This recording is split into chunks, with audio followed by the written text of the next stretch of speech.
탈출 방법. 임원이 집에 간다. 이분은 절대 집에 안 가실 겁니다. 벗어나는 방법이 뭘까요? 벗어나는 방법. 송K님, 너무 세심하게 마이크로 매니징하는 임원은 어떻게 대응하나요? 팀장도 바뀌어서 팀장도 임원 눈치 보느라 본인 앞가림 아직 안 돼서 커트를 못해서 정말 어렵습니다. 마이크로 매니지먼트죠. 왜 이런 현상이 일어날까? 그걸 먼저 알아야지. 이거는 우리가 회사 생활 하다 보면은 이런 경우에 많이 맞닥뜨릴 수 있게 됩니다. 왜 하냐라고 했을 때 첫 번째는 일을 잘 몰라서, 사람을 잘 몰라서 다 뭘 몰라서 그래. 방향을 몰라서. 사실 방향이 있다 하더라도 마이크로 매니지먼트 하는 경우가 있어요. 그래서 사실은 신뢰가 안 돼서 이게 가장 클 겁니다. 그래서 아마 요 세 가지 정도가 가장 클 거예요. 그래서 도움을 주려고 마이크로 매니지먼트 하는 경우는 거의 없습니다. 그거는 상대방이 마이크로 매니지먼트라고 생각하지 않아요. 그러니까 그건 이미 도움이 아닌 거야. 그러니까 상대방을 마이크로 매니지먼트를 하면요, 이걸 당하는 사람들은 어떤 특징이 있는지 아세요? 숨을 못 쉽니다. 그리고 이게 참 좀 그런데 이거는 어떻게 마이크로 매니지먼트를 하냐? 이게 하우라고 하니까 좀 이상하네.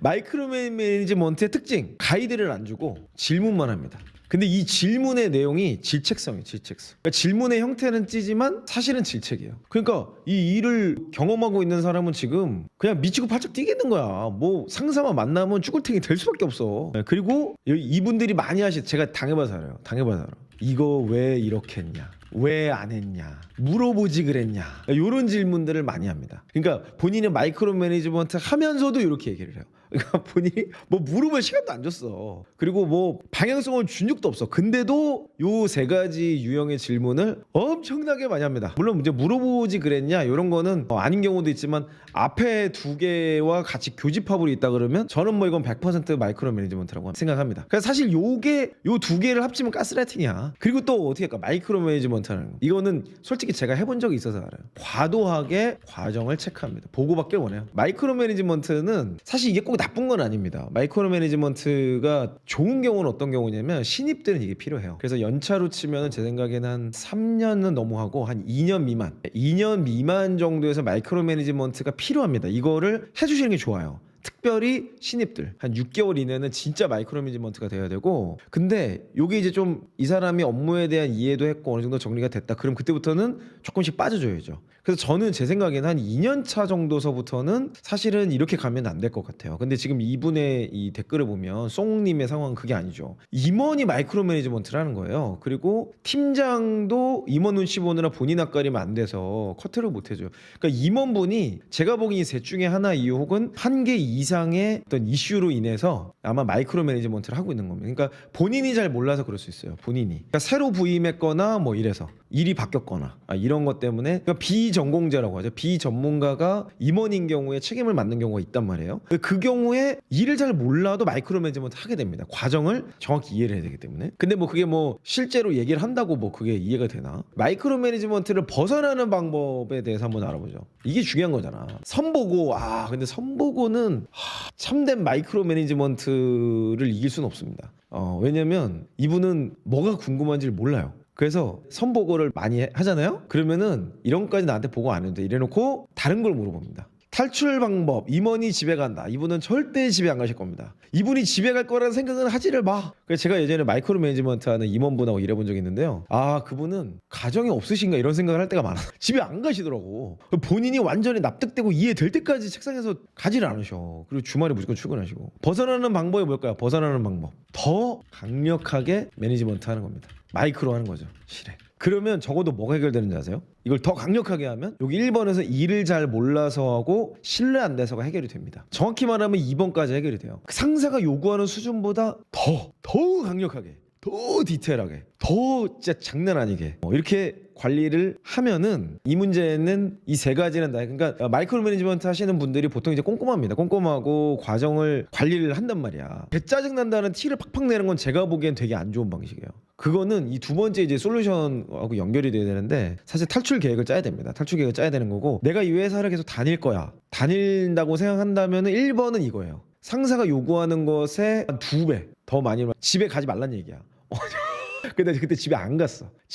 그래서 제가 그때 피똥 싸고 피도 토하고 했던 거 아닙니까? 근데 그 기간이 그렇게 길지 않아요. 진짜야. 별로 안 길어. 그리고 저 마이크로 매니지먼트 하는 상사가 회사에서 유력한 실력자라고 생각해 봅시다. 임원이니까 뭐 당연히 실력자겠죠. 권력이 있는 사람이다. 근데 내가 마이크로 매니지먼트 그 사람보다 더 강력하게 해서 그분에게 일을 잘 설명을 했고 또 나라는 사람을 잘 몰랐는데 이 과정을 통해서 이 사람은 나보다 일을 더 열심히 하는구나. 그거가 되면은 3번 신뢰 관계로 들어갑니다. 그러면은 오래 안 가요. 그렇게 하는 거가 한 제 경험으로는 한 달도 안 됩니다. 한 3주에서 한 달. 4주 정도. 그 정도를 초미세 마이크로 매니지먼트를 나 스스로 해서 계속 진짜 상사가 막 치를 떨 정도로 보고를 해버리잖아요. 그러면 그때부터는 상사가 이제 알아서 해라. 그러니까 몸을 갈아 넣는 타이밍이 아주 일부 잠깐 있을 수 있겠죠. 자, 그러면 자, 두 번째. 이거는 이제 그럴 만한 애정과 체력과 이제 이런 게 있는 분들이고, 두 번째 여러분 생각하실 수 있는 게 이동이죠. 말 그대로 이동입니다. 근데 여기에서 우리가 생각할 수 있는 게 팀 이동 그리고 이직이 있을 수 있겠죠. 사실은 뭐 여러분이 생각하시는 가장 현실적인 대안은 이것이지 않을까. 자, 근데 팀 이동은 사실 좋은 제안은 아닙니다. 이거는 두 가지 경우일 수가 있어요. 첫 번째는 내가 신청하는 경우, 그리고 신청 당하는 경우가 있습니다. 요거는 그 임원이 인사팀에 신청을 하는 거죠. 자, 이거는 뭐죠? 커리어 꼬이는 길입니다. 그럴 수밖에 없겠죠. 유력한 임원이 저기 하는 거니까. 내가 신청하는 거는 부서 배치, 부서 변경을 요청하는 경우가 되겠죠. 근데 이거는 인사팀이 눈치를 볼 확률이 높습니다. 그래서 결론적으로는 어떻게 되냐? 이랬다는 말만 공유되고 미운털이 박힐 수가 있다. 리스크가 높다는 뜻이죠. 그러니까 두 번째 거는 커리어가 꼬일 확률이 매우 높은, 아주 높은 경우라고 할 수 있고, 첫 번째는 두 번째보다는 확률이 떨어지지만 어쨌든 리스크가 높다. 그래서 저는 팀 이동은 어떤 형태가 됐건 좋은 제안은 아니라고 생각합니다. 근데 만약에 우리 임원이 되게 실력이 없다는 걸 모두가 다 아는 분위기야, 회사에서. 그리고 맨날 골칫덩어리야. 저 임원 언제 나가나 막 이런 얘기를 하고 있어? 라고 한다면은 저는 뭐 부서 이동도 제안해 볼 수 있겠다. 또 내가 회사에서 좀 어느 정도 인정받고 있는 위치야. 그러면 뭐 인사팀이 오히려 먼저 보호하려고 할 겁니다. 저도 그랬어요. 저도 되게 문제 있는 임원들이 있어요.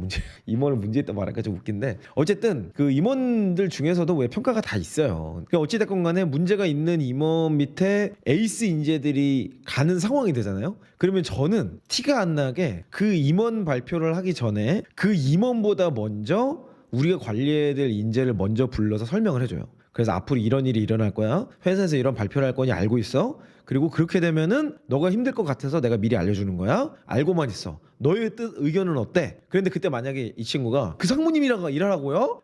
전 그건 안 될 거.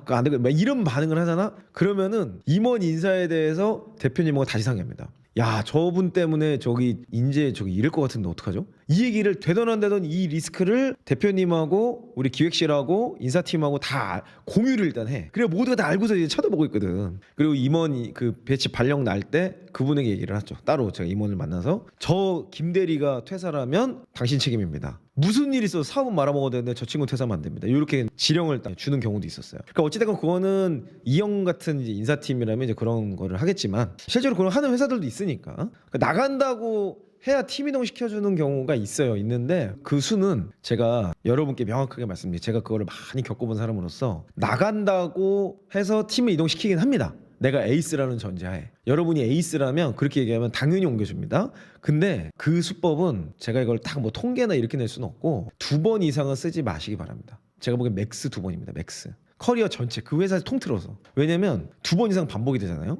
그러면 저 사람 문제구나 이렇게 생각이 딱 바뀌어요. 그럼 인사팀은 결국엔 뭘 하냐? 그 사람을 더 이상 저 사람은 조건을 이것저것 따지는 사람이니까 저 사람에게 회사의 미래를 맡기긴 좀 어렵겠네? 더 키워주기에는 리스크가 클 것 같아.